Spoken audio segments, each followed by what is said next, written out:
Hey YouTube, Darth here. This is Over Your Shoulder, where I spectate unsuspecting players and give what is usually unsolicited advice. Today's victim is Yoooojoe, a level 140 with some middling stats and a fair bit of time with boots on the ground. Today I'm following Yoooojoe on Guilin Peaks, and as I follow over Yooojoe's shoulder, I'll call out all the good things, the bad things, and the things I might do differently.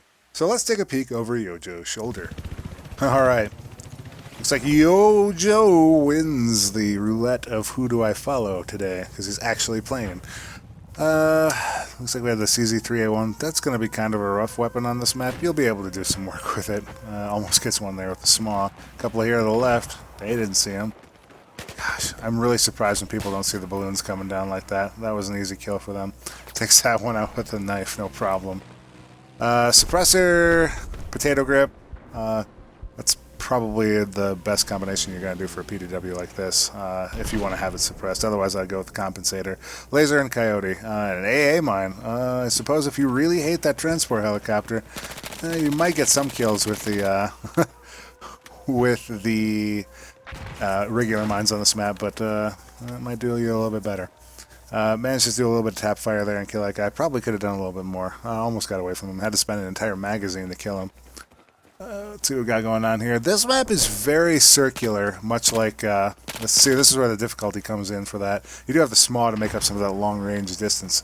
This map, as I was saying, this map is very circular. Teams will chase a lot on this map, where if you have one point that falls, you can pretty much guess that the next point adjacent to it is going to fall. And it's very polite of him to be waiting while I explain this. Anyways, it's a lot like propaganda in that respect. If you see one point fall, you can sort of follow it logically and know which one's going to be the next one to go. So you have teams chase each other a whole lot on this map, where one team will capture one point, then the other team will follow up, and they'll just sort of do it in a large loop. And the team that sort of splits up the best is the one that typically wins. Nobody on the scope here. As I was saying, we have a bunch of teammates here already. Let's take a look at what the teams are doing right now. Yeah, so you have this huge cluster here at Delta, and I am going to guess that most of them are probably going to go to, what is that, Gulf? Delta? Bravo, it looks like. And the rest will probably go on here to Gulf. You have that sort of long chains that follow each other, and if you can sort of intercept them by putting yourself between them, you can come up with a number of kills, or you can get run over, which is what just happened there. Don't know if we're going to be, yep, reload just in time. Maybe too many? Oh, gets two of them. Doesn't quite get that last one. Trying to take him out with a little bit of work from the Unica. Finally does. It gets caught here from behind. Back on Yoooojoe. Oh, that's a freebie if you can manage to come up with it. I don't know if you're going to get it, though. Oh, yeah, there we go. One hip fire right off the bat. He's going to stick around for the second one. Oh, not quite. Going to get that off, though. 1-2 punch is always fun. I don't think he's going to have enough firepower and time to kill him, and apparently he does not. He was in a bad position to protect himself from any parachuters there. Might have wanted to hit cover a little bit better. Takes that guy out. One, pays attention. Two is too many.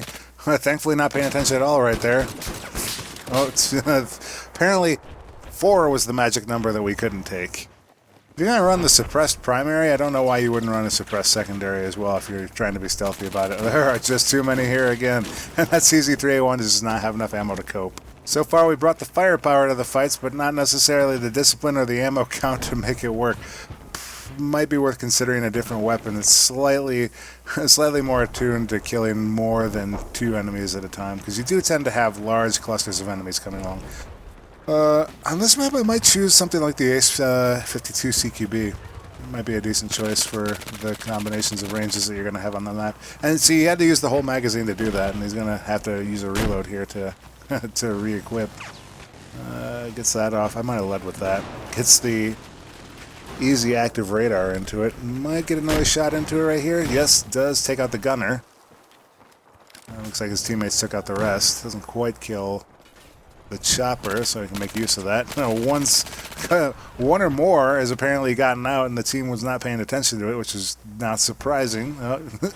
Whoa, yeah, good use of E there. So if you ever see a vehicle careening to you like that, just hold down E and you will be safe, because it will automatically just put you in the vehicle. So if somebody gets out of their quad bike or their regular motorcycle and has steered it towards you, and you think you're going to die, just hold down E, point towards it, and you will get in it instead. rather than getting crushed, which is probably what would have happened there otherwise. Plenty of friendlies here at Delta. Looks like we are up about almost 100 points now, so we are currently winning the ticket war, but not winning the flag war, as it were. Going to be down by... hard to say right now. It takes one out with the CZ3A1, gets a nice headshot going. Gonna have to reload. In general, I think the PDWs do pretty well with the potato or stubby grips. Another one there. That silencer is doing wonders for him right now. Nice reload time on the CZ3A1. Pushes maybe a little bit too early. Totally out of ammo now. Gonna have to just wing it with the Unica or play scavenger mode, which is probably what I would do. Which is what he does. Congratulations. Picks up a DMR. I'd probably be looking for something else slightly better. Maybe that kit. He did. UMP9 now. Not a great kit attachment for this UMP9. Let's see what's actually on here. Flash hider is pretty bleh after the patch that made it actually decrease. What does it do? I think it... So this is how infrequently I use it. It has the same penalty that pretty much everything else does, but I think it affects your threat increase per shot if I remember off the top of my head. Don't quote me on that, though. In general, I don't like the UMP9. I think the damage output is way too low for what it tries to be. It's not necessarily... It's not a good long-range gun. It's not a good mid-range gun. And it's definitely not good up close either. Getting use out of that SMAW so far. Not hitting anything, though. Yeah, this is sort of the setup you need to have if you're going to rock the UMP9. You need something to take out range, because you're not going to be killing anything with the... What is it? 6, 7, 8 bullets to kill at range with the UMP9. I think it might even be higher than that. It's pretty bad. The UMP45 is slightly better, has a little bit more hitting power.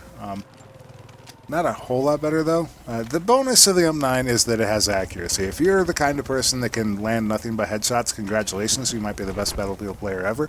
But the UMP9 might also be for you. Dropping mines, because why not? Usually what I do when I have mines and I don't have any down yet is if I'm crossing a road, I'll just drop a few wherever it is, if it's likely to be at least some kind of traffic along that road. And you'll probably have that quad bike hit that later in the match, so we might see an empty or an AT mine kill come up. We can see if there's one here on the minimap. Don't have our sweet time to kill. Do manage to kill Boz with a little bit of hip fire there. No laser on this right now. Picks up another kit. Looks like we picked up the Scar H. By chance, yep, Scar H. Angled grip, no barrels, no accessories. It's okay. I think I would change up my suggestion on the Scar H if I could do that video again. I'd probably pick heavy barrel stubby or maybe comp. I'd have to look at the math a little bit more. The angle grip is okay, though. I'm trying to remember off the top of my head what the first shot recoil multiplier is on the Scar, and I don't think it's actually that terrible. Gonna get a lot of revives off now. And may make it to this crate in time. Yep, thankfully that guy's a terrible shot. Correctly throws the smoke grenade at the enemies as opposed to at his feet. What's going to do if you throw it on the enemies is it's going to remove their ability essentially to shoot at you, and it's going to make it easier for you to maneuver at the same time. Whereas if you throw it on yourself, they can still sort of kind of guess at where you are. If you come out of that smoke, you're going to be dead. And we're sort of going on a tear right now, but I don't think it's going to last. So a really good run that time. Actually managed to get the CZ3A1 in sort of prime territory, being basically in the middle of the enemy. Nothing going on here. Taking a look at the tabletop. Yep, clustered up enemies like I called earlier. This happens a lot on Guilin Peaks. It also happens a lot on Propaganda, where you have just the whole team's just running along with each other. Kills a couple there with the SMAW.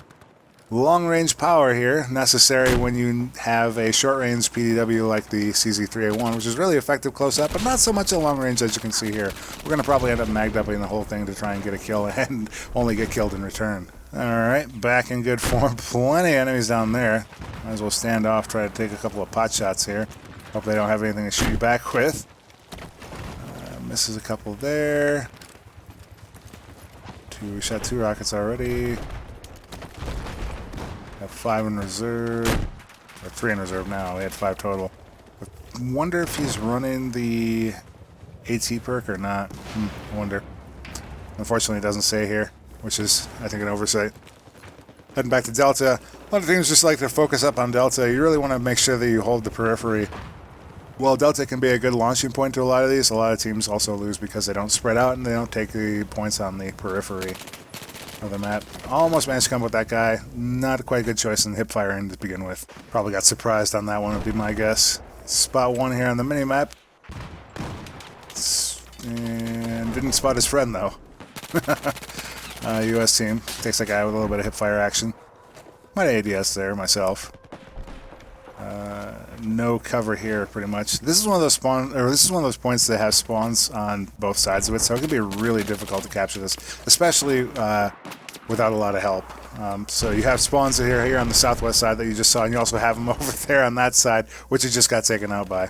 This point is an ass to take. It's really difficult. Again, we dumped an entire mag trying to take somebody out. I half wonder if Oh, nice combo. Yes! I am a fan of doing that. That always catches them by surprise. You get the disable from the mine almost instantaneously, and then you shoot the small and they're gone. It's really a lot of fun when you surprise scout helicopter pilots with that. Get a pickup from a friend there. Only a 20 revive. Maybe not enough to stick with it in the fight here. Thankfully, we're on a med pack. We swapped the point. Looks like the remaining enemies are over on that side. Probably got taken out by the friendlies that are coming up there. Never can trust them too much. Thankfully, you can't be blown up. You cannot be blown up by your own mines on normal. I think hardcore will do that to you, though. Not entirely sure. Can't remember off the top of my head. I seem to recall that being a thing. Looks like that defending enemy died. Left a couple of bodies in his wake. Spawn points for this map, or this part of the map, are to the northwest, the east, and I think there might be one in the south from the rice paddies as well. So a lot of these points are difficult to take by yourself, simply because there are at least 270 degrees of spawn points around them. As we can see, the friendly team is really clustered up on this point. I suspect that they have lost the majority of the map. Nope, thankfully the enemy team is also clustered up in one spot. So this is where you can get into trouble, is when your team just goes and completely dives in on one point. Almost got bombed there for the second time. Up by about 150 points now. Burns not with them. Almost hits that one, not quite. 2 more shots to try and make it. Looks like he was trying to go for the battle pickup there, didn't quite get it. Battle pickups are pretty big on this map. You have the difference between the grenade launchers here on Delta, and then I think that is a sniper rifle down there, both of which are actually really useful on this map. I think there's also a USAS that we saw earlier. Misses those shots. That's the range deficiency of the CZ3A1. Gets picked right back up by a teammate, thankfully for that. Looking for a little bit of a revenge. Almost misses those enemies over there in the process. Might be time to turn off that laser. Probably going to give you away at this range. Thankfully, they're not paying attention. One guy is paying attention and correctly sights that dead body on his map and goes for it. Okay, almost gets that off in time. Not quite. You can see that there's looks like a squad's worth of enemies up here in the hills. He takes out one. Probably not going to get any more than that. So, one thing I like to... This is one of the maps where I like to play as support quite a bit. Back on Yoooojoe after getting picked up. As I was saying, this is one of those maps... See that AT mine, by the way? This is one of those maps where I like to play support quite a bit because there are so many enemies that continuously run around and around and around on the map. Having a machine gun with, 100 to 200 bullets in it is actually quite advantageous, especially because a lot of them are tuned to the mid-range that this map does so well with. I think my personal favorite LMG to run with on this map is the PKP because it operates well in those ranges, but M60 would actually be probably better. I would have to weigh it against. I'd have to weigh them against each other. M60 might actually be better. PKP also a good choice on this map. Claymores, not so much. There's not a lot of good hiding spots for them. And again, we can see how the entire U.S. team is bunched up on this point, and now they are all simultaneously heading to Alpha. And that lead has shrunk to just 70 tickets now, you might also notice. So the U.S. team really is going to have to start thinking about splitting up their forces here. They're going to be contending against the burn for the rest of the game. And this might actually flip in the Chinese team's favor here in the next 5 or so minutes, would be my guess. Taking a look at the tabletop, what we got going on here. There's some split off at Delta. That point is difficult to take without a lot of forces. I usually like to concentrate my efforts on the periphery here, as I said earlier. Again, burns in the Chinese team's hands. It doesn't look like it's going to change anytime soon. I do have enough defenders on what we have right now. As long as we can manage to capture another point, it should be okay. Let's see what we got going on here. Same stuff as always. This is a difficult run. If you have any defenders at Echo looking up this way, especially if they have a good amount of aim at longer ranges, they can make you very sad because there's really not a lot of cover to come down this way from. It's one of my least favorite routes to run. In fact, I'll generally go from Alpha to Foxtrot instead if I have the choice. Saw one up there in the hills. I think we missed that ourselves. Not gonna catch him, it looks like. We can see there's a couple of respawns going now. Again, we have the entire team on this point, so it's going to be difficult to keep the momentum going if the enemy team stays spread out like they are currently. It takes that one out with a little bit of hipfire. Hipfire great on PDWs, especially closer than 10 meters for the most part. I think the PDWR might be the closest thing to a long-range carbine you have in the PDWs. I need to play with that one a little bit more. My personal favorite right now is either the MPX still or probably the CBJ, which I'm having a lot of fun with lately for some odd reason. Maybe it's the sheer volume of bullets that are in it. But it seems like it wasn't good for a long time, and then it got good. I don't know. It's been my personal favorite recently. Good job burst firing there. Almost comes up with that one. Doing a little bit of hokey pokey here with the Unica, waiting for somebody to show up. Good amount of smoke here. Probably going to be able to get on this, no problem. When you see him taking damage, he's actually healing, which is really a weird bug in Spectator mode. This is another one of those points where respawns can happen all around. See a couple up here in the hills. Nothing too much to worry about. Going to get this capture off pretty easy. Only a 30-point spread now. It's going to start getting real tight soon for the U.S. team. A little more tap fire there, almost takes that out. A couple more respawns still down here. Finally cleared them all out. One more, let's see if we can get this shot off. Not quite. There's a spot instead. One balloon coming down. Apparently nobody on his team saw that.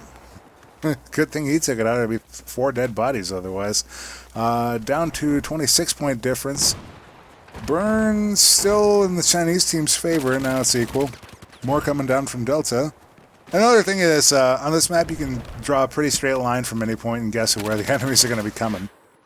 Takes another one out with a little bit of tap fire there. See one back here. Doesn't have to do anything about that. Looks like his team's got his back there. Burn still with the Chinese team. This one's going to be real close. 20-point spread now. Burn still with the Chinese team, and it looks like they're going to grab another one here. So this is going to be a frustrating game for the U.S. I think they managed to grab defeat from the jaws of victory. Probably some spiciness going on in the chat that I'm not privy to right now. See a couple on here on the mini-map. Plenty more down below. Getting a little bit too aggressive here. Probably going to pay for it. Yep, oh, almost hops over that guy, but does get taken out from behind. Back on the ground, all tied up right now, and in fact swinging in the Chinese team's favor. This is looking pretty ugly for the U.S. team. Almost takes out this little push right there. Back up again, trying to hold on to as many points as possible. U.S. team back in the lead again. 20-point swing. Kind of curious if we held the spread there. Oh, this is a good time to have that silencer on. Catching a few. I don't think I would have pushed any further in here. You're running You're running into the danger zone now. It is so awesome that they are not paying attention to him at all right now. There's going to be so many mad respawns coming for him. That was huge right there for his team to be able to just murder an entire squad and a half essentially, and then start pushing this point. Another one there. Great use of aggressiveness combined with a silencer in order to get into positions that are favorable on this map. And there's that respawn I'm talking about, that 360-degree respawn on this point. Very difficult to take without support, which he has right now. 25 points in the U.S. team's favor. They might just pull this out. Yep, they've got the burn now, so it's probably going to be game. I don't think the Chinese team is going to be able to get in a position fast enough to actually win this. Dropping off a mine just in case. We're not going to get any more action here if we head off that direction, and I don't think we're going to get anything else coming here at Alpha. So this is a well-played game by both Yoooojoe and the rest of his team to not manage to lose the last possible second. We're going to get lucky enough to get one off here. Not going to land it, but did manage to get out there. Maybe one more kill here before the end. A little bit of tap fire. Oh, ran out of ammo? Oh, there we go. That was almost disappointing. 4 on 37, no burn currently. I certainly hope the Chinese team is busy telling each other not to respawn. Burns on the Chinese team. They might yet be able to pull this out. Ooh. This could get ugly, folks. Nope. One spawn. So there's not enough discipline on any team to hold that one spawn for 20 tickets, and that's the end of the game. A really exciting match of Guilin and some great plays by Yoooojoe. The CC3A1 can have some rough patches on this map depending on your engagement range, but Yoooojoe managed to make it work in a lot of situations by getting into close quarters and finding cover. Additionally, Yoooojoe made some very clutch plays, including running with the AA mine in small combination in order to keep the enemy transport chopper on the ground. In general, the only thing that almost cost the team was that they were frequently running in large groups with one another. Split up the squads a bit more on this map and you'll have an easier time securing the outer points. Otherwise, all around great play. That's it for this episode of Over Your Shoulder. If you'd like a chance to be featured on a future episode, contact me in one of the methods listed below, or throw me a friend invite on Battlelog. Origin increased the friend limit to 2,000, so I've got a lot more wiggle room now. As always, thanks for watching, and I'll see you next time, YouTube.